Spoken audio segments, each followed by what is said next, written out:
Hello, how are you all? I didn't warn you that I was going live, but that's just me. Um, this video is twofold. One, because it's something that I firmly believe in, and secondly, I still haven't written my blog post for this week, so this video will be part of it. So, what I wanted to talk about this afternoon is about values and aligning values. And it's values in particular is not something I've spoken a lot about. I've touched on it briefly a couple of years ago, actually. But I wanted to talk to you guys again about it. The reason is that this is hard. My values, hey Joe, my values have been tested this last weekend. My email list has been dropping, and I've been wondering about actually stopping doing a weekly email. Why is that? Well, I'm of the opinion that I'm not around to make anybody's life harder than what it actually has to be. That is one of my core values. And so what I wanted to do is, what I'm wondering about doing is stopping doing the emails, because I don't want to be putting emails into your inbox every week that you don't want to read, takes up time, you go, ugh, not another one. That's not what I'm here for. And I've got other methods of connecting with you guys as well, other methods of distributing my blog post. So that's what's triggered all of this. And it's made me think about overall aligning values.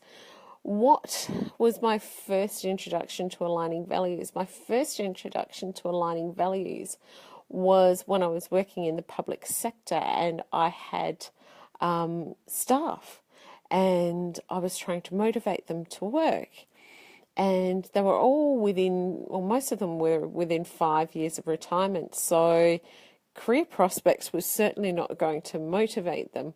But what I did was I took what they valued. So some of them valued leaving a legacy, some of them valued educating future generations, some of them valued flexibility. And so what I did then was I aligned their values and showed them where it matched the values of the agency which we worked for.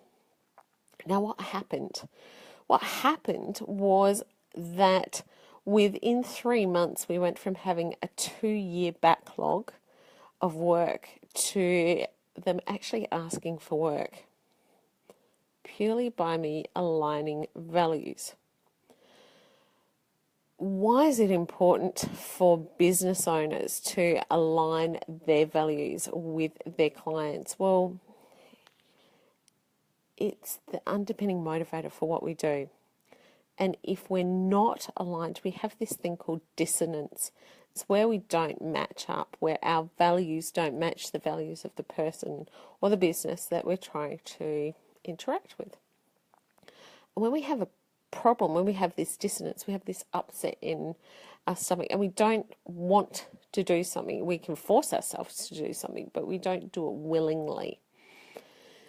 So what I wanted to talk to you about was that values, and making sure that you're clear on your business values first, and not necessarily worrying about what you should do and what you have to do and what you're meant to do, but doing what you're driven to do and ensuring that it sits comfortably within your value structure, because that way you can behave authentically, you can communicate authentically with your followers, and you can develop strong and, once again, authentic relationships with your clients. So that's what the blog post is going to be about. You will see this Facebook Live embedded in that blog post.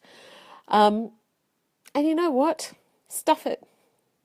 This week's going to be my last newsletter email. I'm not going to ask. It doesn't sit with my value structure anymore, so I've made the decision. That's it. No more weekly emails. If you want to get a copy of my blog, you'll find it here on Facebook. You'll always find it on my website.